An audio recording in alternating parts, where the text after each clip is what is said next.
tout va bien, tout continue d'aller très bien pour le Barça qui colle une manita en Ligue des Champions. Même quand le Barça joue un football assez approximatif, notamment en début de match, et ben il colle quand même une manita au Red Star de Belgrade dans une ambiance qui était, je trouve, assez impressionnante. Hein.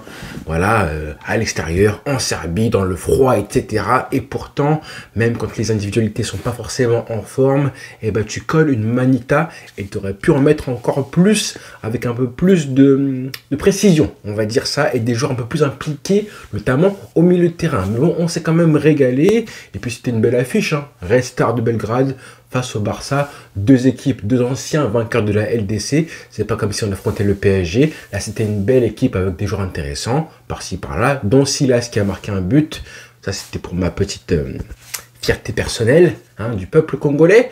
Et puis un Barça, donc, du coup, qui termine, qui maintenant est au classement, est bien placé. Hein. Je crois qu'on est dans les 8 premiers, enfin, avec 3 victoires et une défaite face à Monaco. On s'est quand même régalé ce soir. Même si à la mi-temps, on aurait tapé sur les joueurs, sur les mains des joueurs. Ce que j'ai bien aimé justement, c'est de voir la réaction. Et je pense qu'Hansi Flick a dû parler aux joueurs. C'est ça en fait le coach. L'impact du coach, tu le ressens quand tu vois les joueurs revenir à la mi-temps et être tout de suite efficace, plus tranchant dans les duels. Et un Barça qui en colle, je crois, 3 ou 4 au retour des 3 buts du coup, au retour des vestiaires. Même si, comme je disais, au début du match, il y a eu des petites rotations. Frenkie de Jong qui jouait gros justement, et son match, bah, en tant que capitaine en plus, hein, il avait le brassard capitaine, son match un petit peu approximatif. Le milieu de terrain du Barça n'a pas été incroyable en début de match. Je sentais que voilà, c'est peut-être le fait de ne pas jouer trop souvent ensemble. Pedri était en numéro 10 avec Casado et De Jong. Et toujours les petits problèmes, les petits reproches qu'on fait à Frenkie, à savoir la nonchalance, le nombre de duels perdus. Je crois qu'à la mi-temps, il en était à 2 duels remportés sur 7 ou 6. 6 ou 7 duels remportés, c'est pas beaucoup. Il se faisait bouger. Certes, en face, c'était quand même des joueurs assez costauds physiquement, mais tu sens que le mec ne défend pas à 100% et que ça a un petit peu bouleversé l'équilibre du milieu de terrain. Avec une équipe justement qui laisse le ballon comme Belgrade, et ben tu vois que les qualités, avec un bloc aussi, un bloc très bas comme celui de Belgrade, tu vois que les qualités de Frenkie de Jong qui pourraient aider à ce Barça-là, à savoir à la relance, et ben t'as pas forcément besoin de relancer vu que justement ils défendent très bas.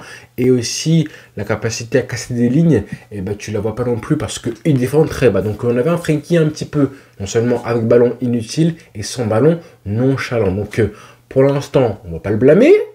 Parce que voilà, première titularisation depuis très longtemps, je crois encore plus en Ligue des Champions.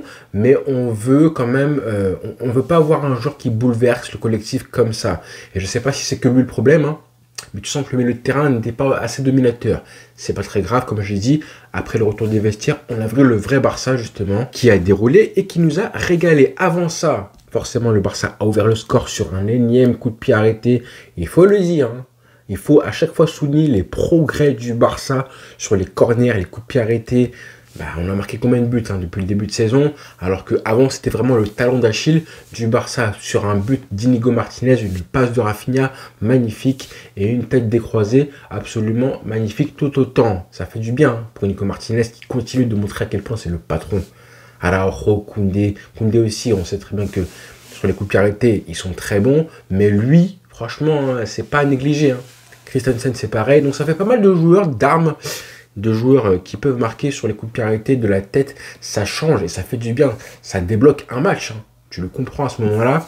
Et malgré le fait que Belgrade égalise sur justement une erreur de Gérard Martin, mais c'est pas la première justement. Malheureusement, c'était le seul joueur avec Frenkie qui était un petit peu en dessous en début de match. C'était pas la première fois dans le match qu'il couvrait un petit peu leur jeu. C'est la preuve justement que avec un seul joueur, si tu respectes pas la règle du hors-jeu, vraiment si on n'a pas une synchronisation parfaite de la ligne défensive, et ben un seul joueur peut te foutre en l'air toute ton organisation et ton animation défensive sur la ligne du hors-jeu et le bloc assez haut. Justement, il a couvert sur le but de Silas, mais déjà avant ça, il avait couvert sur une ou deux actions dangereuses des Serbes. Et le Barça qui souffrait jusqu'au but de Lewandowski, un beau but de raccro, mais on prend un but de raccro, mais quand même, il faut avoir le flair pour te dire, déjà être placé et ne pas être hors-jeu, et ensuite avoir le flair pour savoir sentir un petit peu où le ballon peut revenir sur toi et être réactif comme il le fait, c'est bien, un tapping. Et ces matchs-là, Lewandowski, là je crois qu'il en a 98 ou 99 buts, je crois, en LDC, c'est ces matchs-là où tu dois faire le plus de chiffres, en fait, de statistiques. C'est vrai que bon, on a eu les reproches du fait que tu marquais pas dans les grands matchs. Tu as marqué récemment face au Bayern et au Real Madrid. Maintenant, on redevient le Lewandowski qui marque des buts, des tapines dans les matchs en bois, entre guillemets, face à des petites équipes. Voilà, c'est comme ça qu'on fait des chiffres aussi.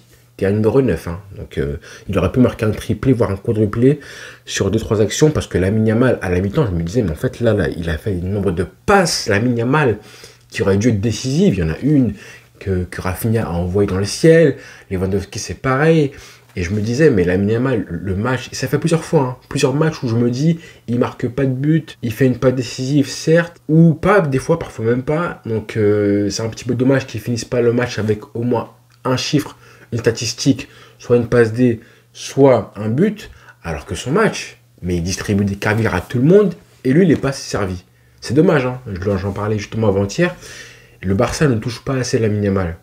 Par sa faute aussi en partie, parce qu'il manque de mobilité. Parfois, il est un petit peu excentré. Il est aussi marqué pas mal de fois par le joueur individuellement. Mais Lamine Yamal, son match, hein, c'est dommage parce que franchement, qu'est-ce qu'il est fort. Les passes, la qualité de passe qu'il a. Il y a une petite louche aussi en fin de match qu'il met pour Gérard Martin.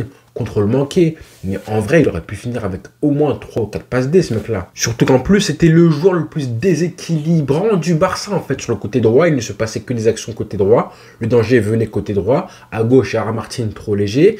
Au milieu de terrain, comme je disais, bah, c'était un petit peu trop de joueurs, on va dire, de joueurs de contrôle. Des milieux de terrain de contrôle qui vont te maîtriser le match et tout. Pour l'équilibre, hein, des milieux de terrain de maîtrise, on va les appeler comme ça. Il n'y a pas un joueur déséquilibrant comme Olmo qui était sur le banc. Et pas forcément, ça passait par le déséquilibre côté droit. Avec Lamine Yamal et Koundé qui a régalé ensuite. Koundé, quel match! Et ben dis donc, sacré match de Koundé. Des passes décisives. En veux-tu, en voilà, je crois 2 passes décisives, mais aussi 2-3 qui auraient pu finir en but. Un très grand match de Koundé. Lui aussi a épaulé Lamine Yamal comme un soldat. La passe pour Lewandowski, elle est belle. La passe pour Rafinha, elle est magnifique aussi. Rafinha, il peut la prendre plat du pied, archi forte sans contrôler. Et la passe pour Fermin Lopez, elle est très belle aussi. Ça fait 3 passes D, le mec. Normal, 3 passes D comme ça. Ce qui permet justement aux entrants de marquer des buts comme Fermin Lopez. Ça fait du bien de voir que à la 60e minute, il y avait déjà 4-1 ou 4-2, je sais plus trop. Mais le Barça déjà était largement dominateur, avait la main mise sur la rencontre. Donc tu peux faire rentrer des mecs très tôt dans le match. Hein. Gavi qui a justement presque, je crois, 25, une demi-heure de jeu dans les jambes ce soir, c'est bien aussi. Frenkie de Jong, on savait qu'il n'était pas forcément apte à jouer 90 minutes. Il sort. Baldé s'est reposé 90 minutes, il n'a pas joué du tout. Koubarsi s'est mangé un sacré entaille ici apparemment. Il pissait le sang, le pauvre. Voilà, il sort aussi en cours de match. C'est pas très grave, je crois, normalement. On prend 2 buts, quand même, c'est le petit point négatif. Hein. Peña, on aurait voulu qu'il fasse 1 ou 2 arrêts décisifs. Ça, c'est le petit point négatif. Mais sinon, globalement, l'équipe a fait le travail, individuellement comme collectivement. Mis à part 2-3 joueurs qui n'ont pas été au niveau du Barça, on ne va pas leur en tenir rigueur. Hein. Je pense à Frenkie, mais je pense qu'il va monter en puissance progressivement. Ce qu'on aimerait quand même, et ça justement, ça n'a rien à voir avec le manque de rythme ou pas, c'est qu'il soit beaucoup moins nonchalant. Encore une fois, comment tu défends, comment tu vas dans les duels, ça me dérange. Pour le reste, franchement, on va pas trop se plaindre. Le Barça a quand même gagné 5-2. Quand tu fais la différence, quand tu fais le compte, certes, tu as pris 2 buts face à Belgrade, mais quand même, tu en as marqué 5 et tu aurais pu en mettre un peu plus avec un poil plus d'application. Paul Victor qui rentre, ça aussi, c'est un signe. Hein. Ansu Fati, compliqué. Mais bon, on est content. Et maintenant, dernier match avant la trêve, ce sera du coup ce week-end, dimanche, soir à 21h. Voilà les frères. Bonne soirée à tous et rendez-vous très vite. Ciao.